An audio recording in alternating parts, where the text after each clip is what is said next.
मैं आपको सबसे पहले सरस्वती पूजा के बारे में बताऊंगी कि हम स्कूल में आते सरस्वती देवी की पूजा क्यों करते हैं, किस लिए करते हैं और हम साथ साथ उनका आराधना जिसके लिए करते हैं उसका मूल महत्व क्या होता है हमारी जिंदगी में, ठीक है।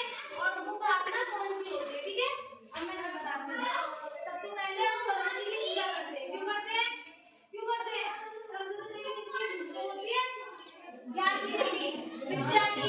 तो हम उनकी पूजा क्यों करते हैं स्कूल में आते ही? कि हमें हमारा जो ज्ञान ग्रहण करने आए हैं उसके ज्ञान के हमें अच्छे से प्राप्त हो और उस ज्ञान को हम अपने इस तरीके से ग्रहण करें कि अपने आप में उसको डाल के और उसको पढ़ लिख के हम आगे की कक्षा की ओर अग्रसर हो। किसके लिए? आगे की ओर आगे बढ़े, ठीक है।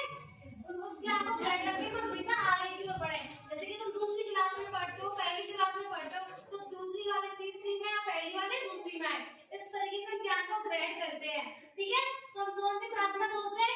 या कुंडे दुदुशार हार धबिला, कौन सी होती है? सरस्वती देवी की कौन सी बोलते हो? कौन सी प्रार्थना करते स्कूल में आते ही? करते होंगे ना, प्रेयर करते होंगे। कौन सी करते हो? बोल के दिखाओ।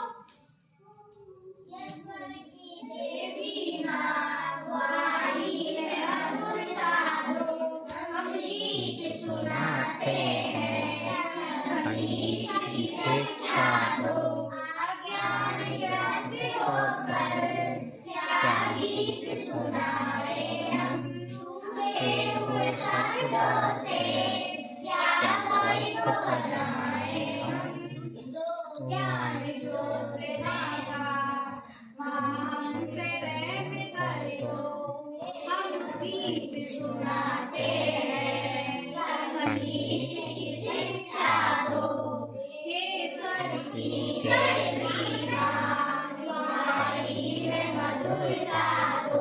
बस अब देखो, हम सरस्वती की पूजा इसलिए भी करते हैं ना कि वो जिससे हमारी वाणी में मधुरता दे।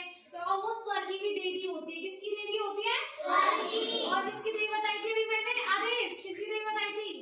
विद्या की। और उनकी प्रार्थना करके हम क्या अपनी ज्ञान को ग्रहण करने के लिए उनसे प्रार्थना करते हैं कि हमें वो और भी ज्ञान ग्रहण करने में सक्षम करे। कैसे? हम जिससे कि आगे की ओर बढ़े, ठीक है। ठीक है, आपको प्रतिज्ञा आती है? प्रतिज्ञा बोलते होंगे। प्रतिज्ञा किसको आती है?